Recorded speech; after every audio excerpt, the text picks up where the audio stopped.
Bienvenidos una vez más a nuestras cápsulas informativas Hospital UTPL, Hospital Santa Inés.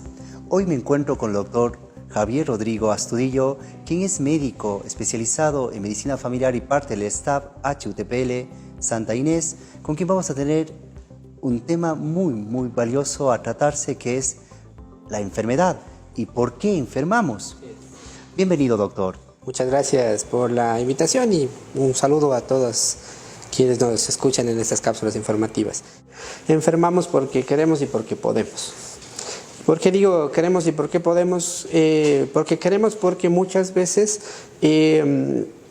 la enfermedad sobreviene a causa de algunas acciones que podríamos nosotros realizar y podemos porque tenemos, sea la predisposición, hay los factores ambientales y un poco de circunstancias que pueden confluir para determinar este proceso de enfermedad. Definiendo a la enfermedad como un estado de malestar en el que la persona puede permitir a alguien externo el poder ingresar hacia su yo interno para de alguna manera buscar ayuda a una situación que está generando una inconformidad, dolor o malestar. ¿Es cierto que enferman más hombres o más mujeres? ¿Tiene que ver con el sexo el que enfermemos más o menos? Hay estudios y hay estadísticas y hay literatura que sí hace una diferenciación entre los sexos, ¿no? Por ejemplo, a nivel del país se ha visto que la mayor cantidad de egresos hospitalarios han sido en mujeres. Sin embargo, la mortalidad de los egresos hospitalarios ha sido mucho mayor en los varones. La predisposición ligada mucho al género, ¿no? En el sentido de que, por ejemplo, los hombres tenemos una tendencia mayor a evitar los exámenes de control, las cosas de prevención, que es distinto en las mujeres. De pronto cambia los perfiles en cuanto a la enfermedad. La susceptibilidad a los agentes externos, al medio ambiente, que es mucho más manifiesta y marcada en las mujeres, lo que de acuerdo a la literatura predispone un poco más a enfermedades psicosomáticas en las mujeres. Entonces hay algunas diferencias que sí se establecen en cuanto al sexo. La misma predisposición genética a determinadas enfermedades que se manifiestan únicamente en hombres, entonces sí establecen una diferencia entre los sexos en cuanto a la posibilidad de enfermar. Y ahí habría que sumar los grupos vulnerables: niños, adultos mayores, mujeres embarazadas, personas con enfermedades congénitas o raras, crónicas, terminables, incurables, catastróficas, qué sé yo, que hacen que la condición o la predisposición o la adquisición misma de la enfermedad esté ahí de por medio. Por cierto, ¿cuáles serían esos factores más comunes o los que llevaríamos así como el top 5 o el top 10 de factores que podrían hacer que una persona que está aparentemente sana pasa de este estado de salud al estado de enfermedad? Hay un estado de predisposición primero, ¿no? O sea, nadie enferma porque sí. Hay ya un estado de predisposición hacia la enfermedad, sobre todo cuando hablamos de trastornos de enfermedades crónicas. De lo que hablaba hace un momento, ¿no? Esa búsqueda de ayuda o prevención de la enfermedad, que es un poco más manifiesta en las mujeres por las experiencias de vida que ellas van teniendo. ¿Sí? El embarazo, el parto, que les ayudan a ir tomando un poco más conciencia de sí mismas y de la necesidad de protegerse, que de pronto en los varones no es tan manifiesta. Los factores socioambientales también, que determinan mucho la enfermedad, que va a depender del grupo de edad en el que la persona se encuentre. No es lo mismo un niño que un adolescente, que un adulto promedio, que un adulto mayor. Cada uno de ellos va a tener circunstancias distintas que van a predisponer el aparecimiento de una enfermedad. Y como decías hace un momento, también ligadas al sexo.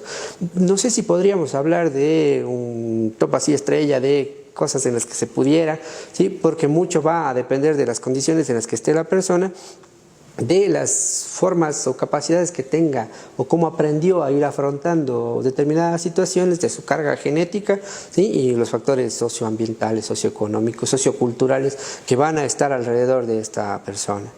Supongo que cuando uno tiene una condición clínica, es decir, ha aparecido la enfermedad, los médicos, el médico familiar, sugiere hábitos de la vida saludable. ¿Cuáles podrían ser esos hábitos que podrían coadyuvar a recuperar la salud o aportar al afrontamiento de la enfermedad? Creo yo que una de las más importantes recomendaciones que uno pueda dar a la persona es que sea feliz, ¿no? O sea, el aprender a vivir con las situaciones que tiene a su alrededor, el ir desarrollando en la persona habilidades para ir afrontando las situaciones que se le van presentando.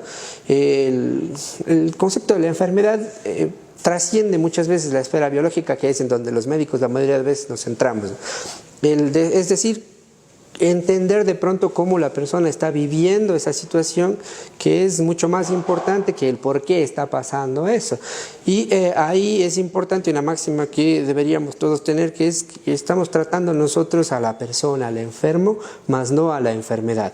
Y de pronto el ir entendiendo esa situación también desde la perspectiva del paciente nos ayuda a nosotros también a adquirir una actitud que sea mucho más resiliente frente a esta situación, que nos permita afrontar de mejor manera esta situación que ha venido. Por eso decía, el aprender a ser feliz, a vivir, a comprender estas nuevas realidades, las situaciones en las que nos encontramos, y que tengo yo la posibilidad también de responder y de irme adaptando a ese nuevo entorno, y eso me va a permitir volver a un estado, tal vez no de la normalidad previa, pero sí a un estado de adaptación que a lo mejor me resulte mejor o positivo.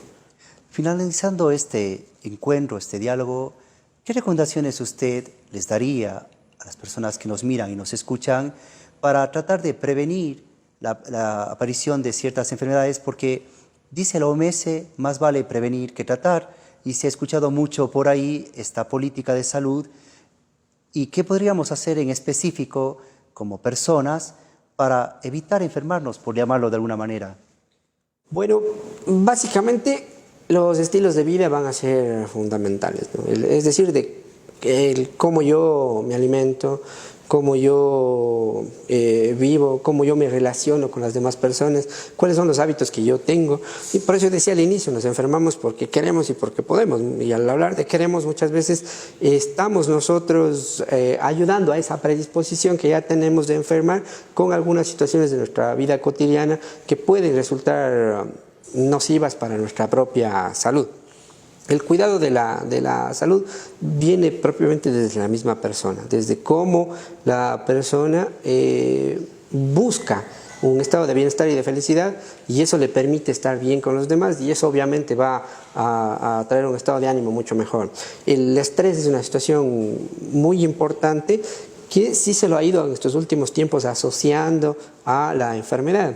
El estrés no es algo que sea malo, nos permite a nosotros adaptarnos a situaciones y de alguna manera también hacer frente a agentes externos para mejorar o para prevenir incluso la enfermedad. Pero cuando el estrés sobrepasa la capacidad de respuesta de la persona, ahí sí vamos a tener nosotros ya de medio la salud. Lo cual trae a colación un concepto muy bonito que es el autocuidado, y el cual puede ser un tema a conversar con Medicina Familiar en un próximo encuentro de nuestras cápsulas informativas UTPL. Sin más, agradecerle, doctor, su gentileza, las pautas que nos ha otorgado, e invitarlos a todos ustedes a que nos acompañen semana a semana. Sigan estas cápsulas a través de nuestras redes sociales, Facebook, Twitter e Instagram. Somos el Hospital UTPL, somos el Hospital Santa Inés.